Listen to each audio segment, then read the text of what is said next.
أعمالنا من يهده الله فلا مضل له ومن يضلله فلا هادي له ونشهد أن لا إله إلا الله وحده لا شريك له ونشهد أن سيدنا ومولانا محمدا عبده ورسوله صلى الله تعالى عليه وعلى آله وأصحابه وبارك وسلم تسليما كثيرا كثيرا. أما بعد فأعوذ بالله من الشيطان الرجيم. بسم الله الرحمن الرحيم. إنا نحن نزلنا الذكر وإنا له لحافظون. وقال النبي صلى الله تعالى عليه وسلم كن عالما أو متعلما أو سامعا. صدق الله وصدق رسوله النبي الكريم ونحن على ذلك لمن الشاهدين والشاكرين والحمد لله رب العالمین. میرے عزیز بھائیوں، محترم دوستوں اور بزرگوں اور میری عظیم ماؤں اور بہنوں، آج ہم یہاں پر جمع ہوئے ہیں. میمن سوسائٹی کے دو بچوں نے قرآن کریم کو حفظ یاد کیا ہے. میمن سوسائٹی سے ہمارا تعلق بڑا پرانا ہے. ہمارا آبائی تعلق آپ لوگوں کے ساتھ موجود ہے کہ ہمارے والد صاحب کا آپ لوگوں سے تعلق تھا، اور اسی طریقے پر ہمارے ماموں مولانا ارشد حبیب مرحوم رحمۃ اللہ علیہ، ان کی یہاں پر بھی خدمات ہیں، پھر وہاں بھی خدمات رہی، تو ان کے ذریعے بھی آپ سے ایک تعلق ہے. اور ایک تعلق اور بھی ہے، اور اسی تعلق کے نتیجے میں آج یہ بچے جو قرآن کریم حفظ کر کے آئے ہیں، مالی طور پر آپ حضرات کی طرف سے بہت بڑا تعاون ہمارے ساتھ ابتدا سے لے کر اب تک جاری ہے. حاجی سلیمان صاحب تھے، اور اسی طریقے پر حاجی ابراہیم صاحب ہیں، مولانا ابو بکر صاحب ہیں، بھائی آصف صاحب ہیں، یاسین صاحب ہیں، بہت نام ہیں، حاجی عبدالعزیز صاحب ہیں، تو بڑے نام ہیں. ان لوگوں نے ابتدا سے ہمیں پکڑ کر اپنے ساتھ چلایا، اور آج تک یہ ہمارے ساتھ چل رہے ہیں. نہ یہ خود ٹوٹے ہیں، نہ ہمیں اپنے آپ سے ٹوٹنے دیا. انہوں نے اپنا تعلق برقرار رکھا، اور اس کا نتیجہ آج ہمیں نظر آیا کہ وہاں ادارۃ الحرمین میں قرآن کریم کی ترویج و اشاعت کا کام لیا جا رہا ہے. اللہ تعالیٰ سے ایک تو دعا یہ ہے کہ یہ جو ہمارا تعلق ہے، یہ کوئی ہمارا خونی رشتہ نہیں ہے، بلکہ یہ ہمارا تعلق دین کی نسبت کے ساتھ ہے. ہمیں آپس میں ایک دوسرے سے محبت صرف اس وجہ سے ہے کہ اللہ تعالیٰ کے لیے ہم اللہ تعالیٰ کی رضا کا باعث ہماری یہ محبت بن جائے. ہمارا یہ تعلق اللہ تعالیٰ کی رضا کے لیے ہے. اللہ تعالیٰ اس تعلق کو اس دنیا کے اندر بھی کارآمد فرمائے اور آخرت کے اندر بھی کارآمد فرمائے. تو حفظ قرآن کریم کی اس تقریب کے اندر ہم یہاں پر آ کر کے جمع ہوئے ہیں، اور دو بچوں نے قرآن کریم حفظ یاد کیا ہے. اللہ تعالیٰ ان بچوں کو، ان کے والدین کو، ان کے اساتذہ کرام کو بہترین بدلہ اور جزا عطا فرمائے. یہ جو قرآن کریم یاد کیا گیا ہے، یہ ایک بہت بڑا اعزاز ہے، اور یہ ایسا اعزاز ہے کہ دنیا کے اندر بھی اور آخرت کے اندر بھی اس سے بڑا کوئی اور اعزاز نہیں ہو سکتا. دنیا کے جتنے بھی اعزاز ہیں یہ سب یہیں پر رہ جائیں گے. دنیا کے جتنے اعزاز ہیں، کوئی ڈاکٹر بن جائے، کوئی انجینئر بن جائے، کوئی پروفیسر بن جائے، کوئی سیاستدان بن جائے، سائنسدان بن جائے، جتنی بھی تعلیم حاصل کر لے، جتنی بڑا اعزاز حاصل کر لے، لیکن وہ اعزاز یہیں پر آ کر کے ختم ہو جائیں گے. جیسے کہ انسان مرے گا، اس کے اعزاز ختم ہو جائیں گے. لیکن قرآن کریم کی نسبت اور قرآن کریم کا حافظ ہونا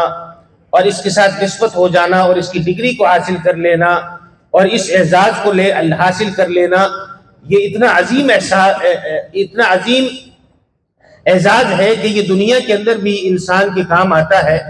اور مرنے کے بعد قبر کے اندر بھی کام آئے گا، اور پھر حشر کے اندر بھی کام آئے گا. اور پھر صرف اسی حافظ قرآن کے کام نہیں آئے گا، بلکہ اس کے ساتھ عشرۃ من اقربائی، جو اس کے عزیز و قارب ہوں گے، ان میں سے 10 وہ لوگ کہ جن پر جہنم واجب ہو چکی ہوگی. اللہ تعالیٰ اس حافظ قرآن کو یہ اعزاز عطا فرمائیں گے کہ یہ اپنے ساتھ اپنی سفارش اور بخشش کے ان کو بخشوا کر جنت کے اندر اپنے ساتھ لے جا سکتا ہے. تو یہ اعزاز یہی دنیا تک محدود نہیں ہوگا، بلکہ یہ دنیا کے اندر بھی فائدے کا باعث ہوگا اور آخرت کے اندر بھی فائدے کا باعث ہوگا. آج ہمارے ہاں دو رنگی پائی جاتی ہے. عام طور پر جب کہا جاتا ہے کہ جی بچے کو حافظ قرآن بنا لو، مدرسے کی تعلیم دلا لو، تو اس موقع پہ کہتے ہیں کہ اگر یہ حافظ بنے گا تو کھائے گا کہاں سے؟ اور دوسری طرف ہمارا رنگ یہ ہوتا ہے کہ جب ہم علماء کرام کو دیکھتے ہیں کہ اچھا کھا رہے ہیں، اچھا پہن رہے ہیں اور اچھے طریقے پر ان کا اعزاز ہو رہا ہے، تو ہم یہ کہتے ہیں مولوی کھاتے بہت ہیں۔ تو یہ ہماری دو رنگی ہماری ختم ہونی چاہیے کہ ہم جب یہ بچے کو حافظ قرآن بنائیں گے تو اللہ تعالیٰ انہیں اعزاز اس دنیا کے اندر بھی دیں گے اور آخرت کے اندر بھی اعزاز انہی لوگوں کے لیے ہوگا۔ تو یہ اللہ تعالیٰ کی طرف سے عزتیں ہیں کہ دنیاوی اعتبار سے بھی انہیں عزت عطا فرماتے ہیں اور دینی اعتبار سے بھی عزت عطا فرماتے ہیں اور اخروی اعتبار سے بھی انہیں عزت عطا فرمائی جاتی ہے۔ اور پھر قیامت کے دن جب یہ حافظ قرآن اور اس کے والدین کو جو اللہ تعالیٰ اعزاز عطا فرمائیں گے کہ اس کے والدین جو وہاں پر لوگوں کو نظر آئیں گے کہ انہوں نے اچھے اچھے کپڑے پہنے ہوئے ہیں اور سروں پر انہوں نے تاج رکھا ہوا ہے، تو وہ ایک دوسرے سے پوچھیں گے کہ یہ کون اللہ کے نیک بندے ہیں، کون اللہ کے نیک ولی نبی اور بزرگ ہیں کہ ان کا یہاں پر حشر کے میدان میں اتنا اعزاز و اکرام کیا گیا ہے۔ تو پوچھیں گے، فرشتوں سے پوچھیں گے جا کر، تو فرشتے ان کو بتلائیں گے کہ یہ وہ لوگ ہیں کہ جنہوں نے دنیا کے اندر رہتے ہوئے اپنے بچوں کو حافظ قرآن بنایا تھا، قرآن کریم کو حفظ یاد کروایا تھا۔ آج اللہ تعالیٰ نے ان کا یہ اعزاز و اکرام فرمایا کہ ان کو اتنے اچھے جوڑے یہاں پر عطا فرمائے گئے ہیں، جنت بھی ملے گی، اتنا اعزاز و اکرام ملے گا۔ اور پھر حافظ قرآن جو ہوگا اس سے بھی یہ کہا جائے گا کہ اقرأ ورتقی ورتل کما کنت ترتل فی الدنیا فإن آخر منزل تقرأها، کہ تو پڑھتا جا، جنت کے درجات پر چڑھتا جا، جہاں تیری قرآن کریم کی آخری آیت ختم ہوگی وہی تیرا درجہ اور ٹھکانہ ہوگا۔ ہمارے دادا جی شہید رحمت اللہ علیہ قرآن کریم کے حافظ بھی تھے، عالم بھی تھے، اور پوری عمر انہوں نے قرآن کریم ہی حفظ یاد کروایا، حفظ کی کلاس انہوں نے پڑھائی۔ تو ہمارے دادا جی شاعر بھی تھے، شعر بھی کہا کرتے تھے، تو انہوں نے ایک شعر کہا کہ شروع الحمد سے ہو کر کبھی والناس پوری ہو، تمنا ہے یہی خادم کبھی یہ آش پوری ہو، تمنا ہے یہی خادم کبھی یہ آش پوری ہو، شروع الحمد سے ہو کر کبھی والناس پوری ہو۔ تو قرآن کریم کو یاد کر لینا، قرآن کریم کو اپنے سینے کے اندر محفوظ کر لینا، یہ ایک بہت بڑی سعادت اور بہت بڑی نیک بختی کی بات ہے۔ تو قابل مبارکباد ہے بچے بھی، بچے کے والدین بھی، بچے کے اساتذہ کرام بھی کہ جن کی انتھک محنت رہی، اور خصوصاً وہ حضرات بھی اس کے اندر مبارکباد کے مستحق ہیں کہ جن کے تعاون کے نتیجے کے اندر بچوں نے قرآن کریم کو یاد کیا ہے۔ روایات کے اندر آتا ہے کہ قیامت کے دن ایک بندے کے دائیں ہاتھ کے اندر نامہ اعمال عطا فرمایا جائے گا۔ اللہ تعالی ہم سب کو بھی ہمارے دائیں ہاتھ میں قیامت کے دن نامہ اعمال لینا نصیب فرمائے۔ تو اس کے دائیں ہاتھ کے اندر نامہ اعمال اس کو دیا جائے گا، اور جب وہ اس کو کھول کر کے پڑھے گا تو پریشان ہو جائے گا،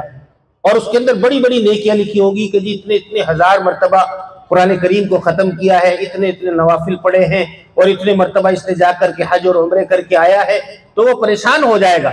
اور اللہ تعالیٰ کے پاس پہنچے گا اور جا کر کے کہے گا کہ اللہ تیرے فرشتوں سے غلطی ہو گئی ہے، اور تیرے فرشتوں سے غلطی ہو گئی کہ کسی نیک بندے کا نام اعمال ہے جو مجھے لا کر کے دے دیا گیا ہے، اس میں بہت سی نیکیاں لکھی ہوئی ہیں، اور ایسی نیکیاں لکھی ہوئی ہیں جو میں نے کبھی کی بھی نہیں ہے، میں تو کبھی بیت اللہ کی طرف گیا بھی نہیں، میں نے نہ کبھی حج کیا نہ عمرہ کیا ہے، لیکن اس کے اندر یہ سب باتیں لکھی ہوئی ہیں۔ تو اللہ تعالیٰ اس بندے سے کہیں گے کہ میرے بندے، ہمارے فرشتوں سے غلطی نہیں ہوا کرتی، یہ نامہ اعمال یہ تیرا ہی نامہ اعمال ہے، اور یہ تو سوچ کہ دنیا کے اندر جب تم رہا کرتا تھا اور رہتے ہوئے تو نے وہاں فلاں جگہ ایک مدرسہ تھا، اس کے اندر پڑھنے والے بچے تھے، ان بچوں کے ساتھ تو نے تعاون کیا تھا، اور تیرے تعاون کے نتیجے کے اندر اس بچے نے قرآن کریم کو یاد کر لیا تھا، جتنا اجر و ثواب اس بچے کو عطا فرمایا گیا اللہ تعالیٰ نے اتنا ہی بغیر کسی کمی کے پورا اجر و ثواب تجھے بھی عطا کر دیا ہے، اور قیامت تک اس بچے کی وجہ سے جتنی نیکیاں ہوئیں اور اس بچے کے کہنے پر جتنی نیکیاں ہوئیں، ان تمام لوگوں کو جتنا اجر و ثواب دیا گیا وہ اجر و ثواب اللہ تعالیٰ نے تمہارے نامہ اعمال کے اندر بھی شامل کر دیا۔ تو یہ ان دینی مدارس کے ساتھ، دین کے مکاتب کے ساتھ تعاون کرنا یہ کوئی معمولی بات نہیں ہے، اور دینی مکاتب اور دینی مدارس یہ دنیا کے اندر اللہ تعالیٰ کی رحمت کا ذریعہ ہے۔ یہ جب تک دنیا کے اندر باقی ہے تو اس وقت تک دینی مدارس جب تک باقی ہیں اللہ تعالیٰ کی رحمت کا ذریعہ ہے، اور انہی کے ذریعے سے اللہ تعالیٰ کی رحمت نازل ہوتی ہے۔ ایک جگہ پر فرشتے عذاب لے کر کے آئے تو پھر دیکھا کہ ایک جگہ پر بچے جمع ہیں اور قرآن کریم کو وہاں پر یاد کر رہے ہیں، لے کر واپس چلے گئے۔ اور جا کر کہا اللہ تعالیٰ جس بستی کے اندر تو نے عذاب لے جانے کا کہا وہاں تو بچے بیٹھے ہوئے ہیں قرآن کریم کو پڑھ رہے ہیں اور یاد کر رہے، تو اللہ تعالیٰ فرماتے ہیں کہ میں نے ان بچوں کی وجہ سے اس بستی والوں کے لیے عذاب کو روک دیا ہے، وہاں عذاب لے کر مت جاؤ۔ تو یہ قرآن کریم جہاں پر پڑھا جاتا ہے، جہاں پر یہ مدارس قائم ہوتے ہیں، اور پھر جس وقت یہ بچہ قرآن کریم کا پہلا حرف پڑھتا ہے تو بھی روایات کے اندر آتا ہے کہ جب چھوٹا سا بچہ اپنے استاد کے سامنے آ کر کے بیٹھتا ہے اور استاد اس کو پڑھاتا ہے کہ بچے پڑھ بسم اللہ الرحمن الرحیم، اور بچہ اپنی توتلی زبان کے اندر پڑھتا ہے بسم اللہ الرحمن الرحیم، تو اللہ تعالیٰ عرش کے اوپر جوش کے اندر آتے ہیں اور فرشتوں کے سامنے ارشاد فرماتے ہیں کہ انا اللہ انا الرحمن انا الرحیم، کہ میں ہی رحمان ہوں میں ہی رحیم ہوں۔ تو اللہ تعالیٰ ان فرشتوں کو گواہ بنا کر کے اعلان فرماتے ہیں کہ یہ بچہ جو اس کے والدین ہیں، یاد رکھو کہ میں نے ان کی مغفرت کرنے کا فیصلہ فرما لیا ہے۔ تو قرآن کریم کی جس وقت ابتدا کی جائے اور بچہ آ کر کے بسم اللہ الرحمن الرحیم پڑھ لے تو اس کے والدین کی مغفرت کا ذریعہ بن جاتا ہے۔ تو جو بچہ پورا قرآن کریم زبانی یاد کر لے اور پھر اس کے مطابق عمل کر لے تو اس بچے کے لیے اور اس بچے کے والدین کے لیے اور اس طریقے پر اس خاندان والوں کے لیے کتنے بڑے اعزاز کی بات ہوگی۔ تو ہمیں چاہیے کہ ہم ان بچوں کے ساتھ اپنے بچوں کو مدارس کی تعلیم دلوائیں، قرآن کریم اچھا پڑھوائیں، قرآن کریم یاد کروائیں، تو اس کے ذریعے سے ان بچوں کے لیے بھی اعزاز کی بات ہوگی اور ہمارے لیے بھی اعزاز کی بات ہوگی۔ اللہ تعالیٰ ان قرآن کریم کو جس طریقے پر ان بچوں نے پڑھا ہے، اللہ تعالیٰ اسی طریقے پر انہیں قرآن کریم پر عمل کرنے والا بنائے۔ وآخر دعوانا ان الحمدللہ رب العالمین۔